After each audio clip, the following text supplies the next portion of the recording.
Next up will be our evaluator, but I'm going to give her a minute or two to collect her thoughts, and I'll go over a few other things.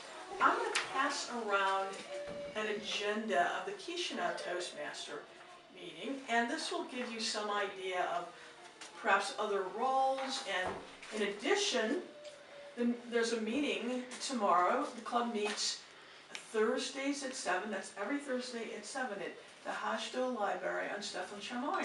And you're welcome to come to that meeting as well. And actually, I would certainly encourage it. But I would just encourage you just to look over the agenda. Perhaps it will lead to some questions you want to bring up. But this will give you an idea of sort of what a standard meeting is like. And we had one other person come in the room since we did introductions. We did introductions earlier. You look a little familiar to me. Can you stand up and introduce yourself, please? My name is Livia. I'm literally proud to be here, to see one of our best speakers in Moldova, to see one of the best volunteers here, and best teachers. I'm very proud to be here. I'm honored, and it's a privilege for me. Wait, just say, tell them what school you go to or something like that. Recently I won the national championship of business first place, and it's an honor. And another honor for me was to have a Peace Corps guide, one of the best who is Trish.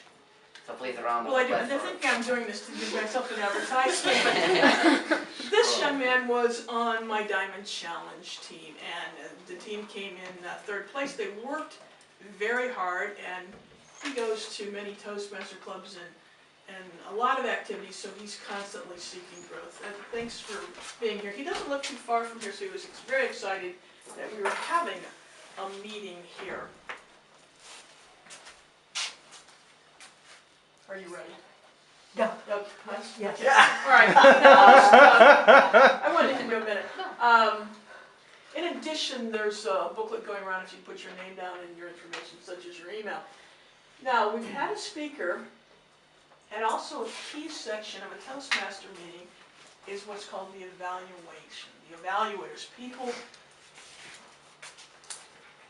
give tips to the speaker about ways that they can improve, say what they liked, respond how well that they met their objectives, and it helps your thinking process. When I was managing people, I thought serving as an evaluator helped me analyze things better and give them better feedback so that they can improve their employees. So it had a lot of side benefits.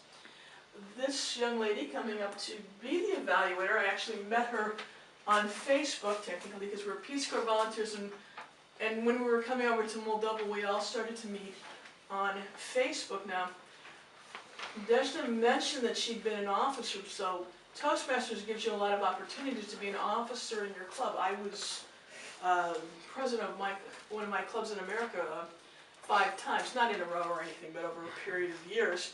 Anne, who will be coming up, she was actually served as a district governor in so basically the Washington, D.C., Virginia, kind of Baltimore area. And the area governor oversees a number of clubs in a geographic area. And it's sort of a hierarchy in Toastmasters. Because it's needed, there's so many clubs. I mean, in Los Angeles, where I came from, I think that there's like 300 clubs in the city of Los Angeles. I mean, of course, it's a big city, but it's, actually approximately the size population-wise of Moldova. But there's morning clubs, lunchtime clubs, evening clubs, even weekend clubs. So Anne took on the challenge and served as district governor. I know that it was quite a growth process for her, so I'm pleased to welcome up Miss Ann Laro.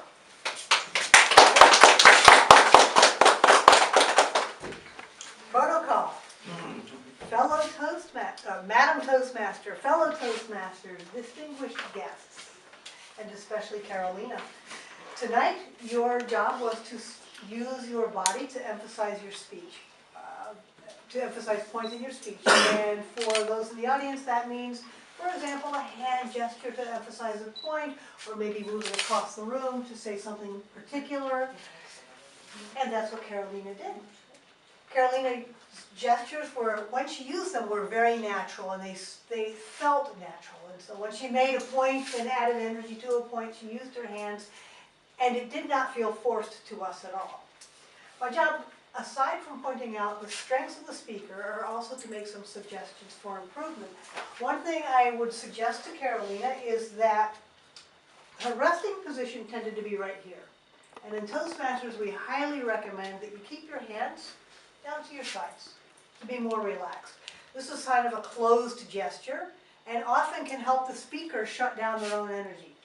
Carolina didn't have to worry about that because Carolina brings a tremendous amount of energy to her speaking style, so it didn't hinder her as a speaker.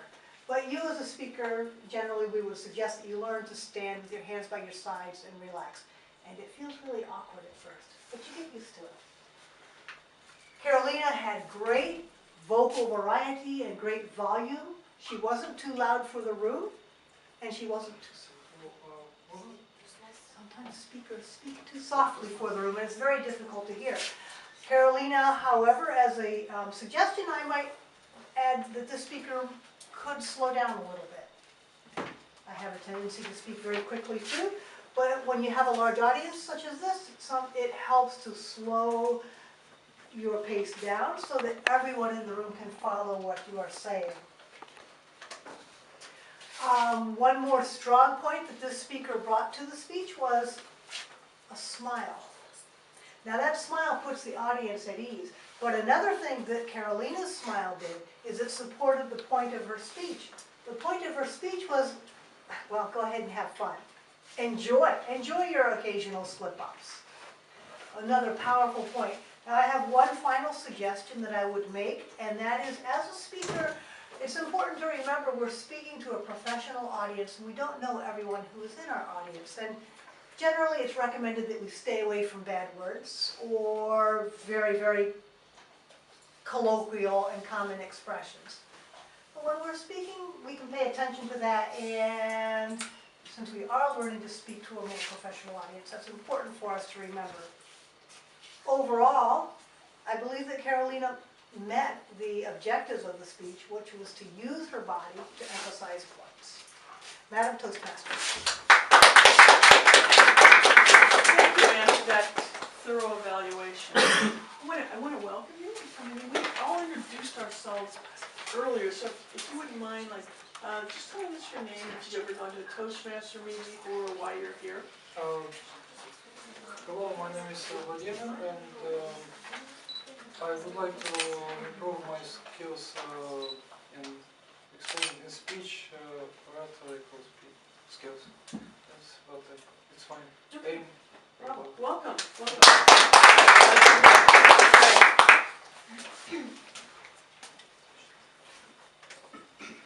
And the sort of third major part of the Toastmaster meeting is what is called table topics. Now you might wonder, what does that stand for? Do we talk about tables or something like that? No, it's an opportunity for you to practice just improvisational, just on-the-spot speaking. You can get asked questions in a career situation or be interviewed by someone. So we had today a demonstration from Carolina of a planned speech. She knew what she was talking about and had themes and objectives for that speech. And then Anne had a few minutes and knew her purpose in being an evaluator. And so there, again, is a different style of speech, but now we go to just the on-the-spot process of answering a question in basically a minute to 2 minutes. And I think probably we're going to give opportunity to some of the new people, right? Exactly.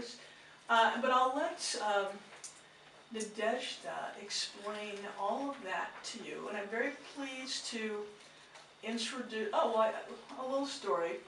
When I first knew that I was coming to Moldova, I got on the website and I found Vacation on Toastmasters. And then Nadezhda was perhaps the president, or else somehow her name was there. And I emailed, and 2 minutes later, an email came back. I was so surprised because this is in Los Angeles, and it's,